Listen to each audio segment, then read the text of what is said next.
Hey beautiful people, how y'all doing? So I just came from my morning walk slash jog, and I decided to do a video on why is movement important for spirituality. Now, I've been a mover for a long while. I grew up walking and jogging and doing things like aerobics with my family. My mother got me into it. I've never been consistent like every single day, but who is? Who really is? There are always gonna be days where you don't feel like yourself and you choose to do a different form of movement, right? But when I do fall off, not only do I feel it in my body by developing pains and aches and such, but I also feel it in my spirit. I find that when I don't move, it takes me a lot longer to connect to nature and to source. But why is that? Now, throughout my journey, I recently realized that movement is deeply connected to spirituality. Why? Because the body is not separate from the mind or the spirit. In order to exist in this plane, we definitely need our body and we definitely need our ego. So, just because we are spiritual beings doesn't mean we can neglect our body because it is all connected. The vessel that carries your energy and your emotions and your awareness requires just as much attention as your mind or your spirit does, you know? So, the number one reason why I move or why movement is wonderful for you is because of energy flow. Many traditions such as yoga, Tai Chi, and even African indigenous dances use movement as a way to unblock and circulate life force energy, also known as prana or chi spirit. Stagnation in the body can reflect stagnation in life, and movement just allows everything to circulate. Just like nature, movement is a reflection of the rhythm of nature. Think about it. All the cycles of nature, your heartbeat, your breath, seasons that change, the waves that crash, the rain, the wind, everything is moving around us. And when we move, we dance, we walk, we flow with all these natural rhythms. It gives us an opportunity to connect with something larger than us. And that, my friend, is a wonderful feeling. Apart from energy flow, movement allows me to fully embody my experience here on earth as a human. Now, you might be wondering, what do you mean by that? Well, guess what? Spirituality isn't just an intellectual practice. It's not just about the internal aspect, it's not just about your mind, it's not just intellectual. It's about fully inhabiting your body, using it to its maximum potential. And movement enables you to anchor yourself in the present, and with that anchorage, it allows your spirit to experience so much more. It allows you as a human being to experience so much more sensations rather than just spiritual upliftment. So, embodiment is important, it's wholesome, and it allows you to live in your truth.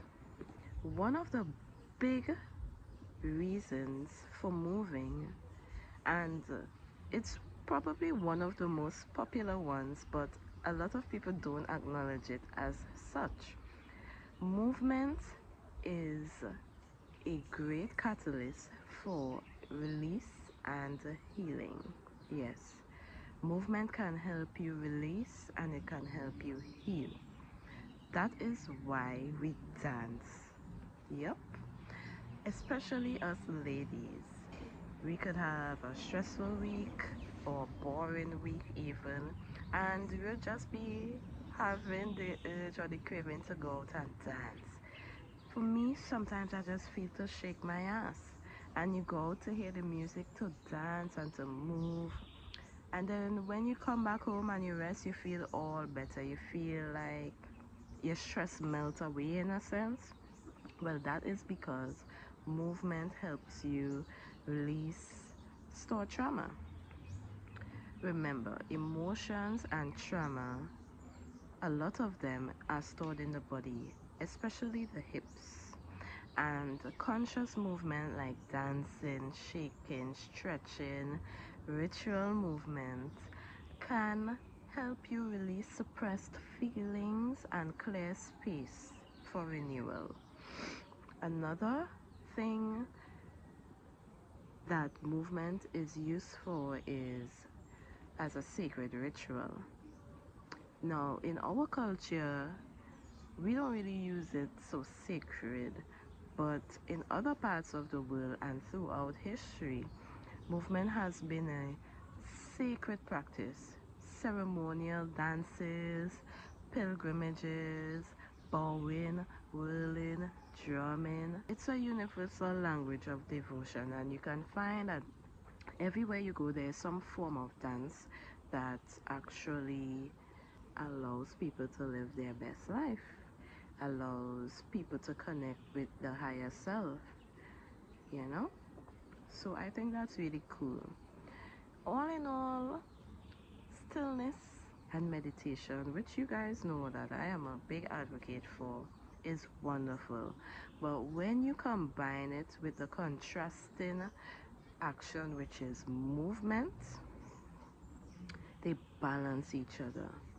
When you move with intention, you bridge the gap between mind, body, and spirit. So I'm just thankful and grateful for a body that I can move, that I can choose which form of movement I want, and I'm humbled and I'm grateful as a human having this earthly experience and trying out so many different things. In short, movement transforms a spiritual idea into a lived, embodied experience.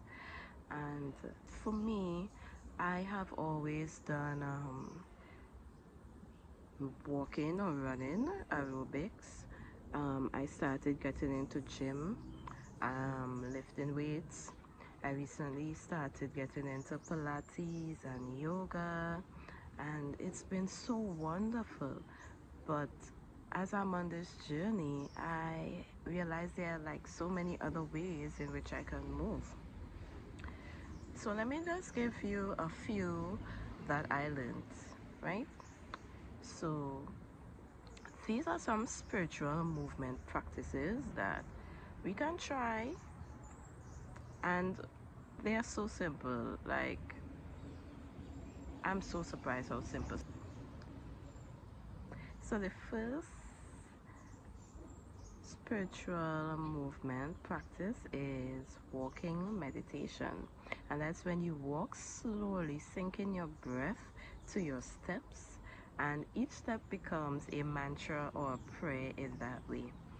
Another thing that falls between breath and movement is pranayama with flow, and that is when you combine gentle yoga stretches with movements, and you inhale and exhale to feel the energy moving. As you move, you sync your movements with your breath, and that allows you to feel your energy moving. You see, movement is not just about you moving, it's about your energy moving as well. Then there is dance as prayer. Ecstatic dance or free movement is when you put on music, close your eyes, and let your body move however it wants. Think of it as a conversation with spirit. Another way of dancing is the more structural traditional form like African drumming, belly dancing, or whirling, also called Sufi practice. And these allow you to enter trance states, yes. Movement can allow you. You ever saw those movies like I was watching True Blood the other day, and this lady Marianne, she was like, oh, she always dancing, always moving. She want everybody to dance and move. She feeds off of that energy. Another way to move is elemental movement, like a water flow practice, where you move your body like water, swaying and rolling and swishing, and it's great for emotional release. You make your arms fluid, and apparently it helps with emotional release. Then there's the opposite, which is earth grounding, where you can squat or stomp or even press your body close to the ground to feel more stable and more grounded.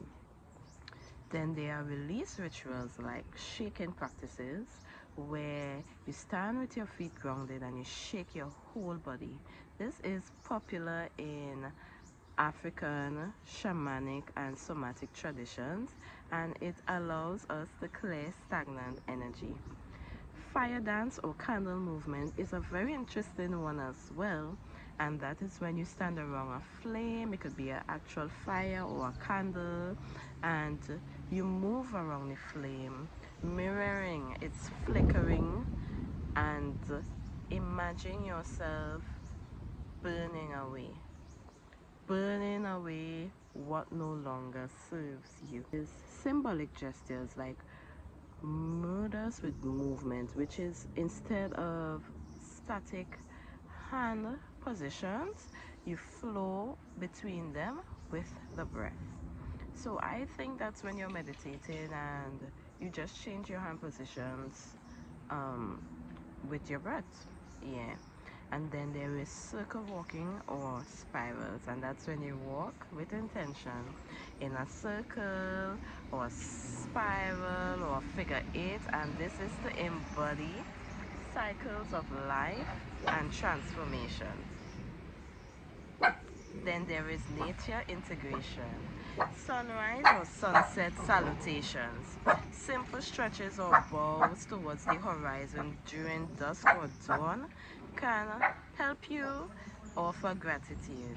Tree communion is also another way of nature integration, where you sway with the tree, matching its rhythms and movement with your breath, and it's a wonderful thing.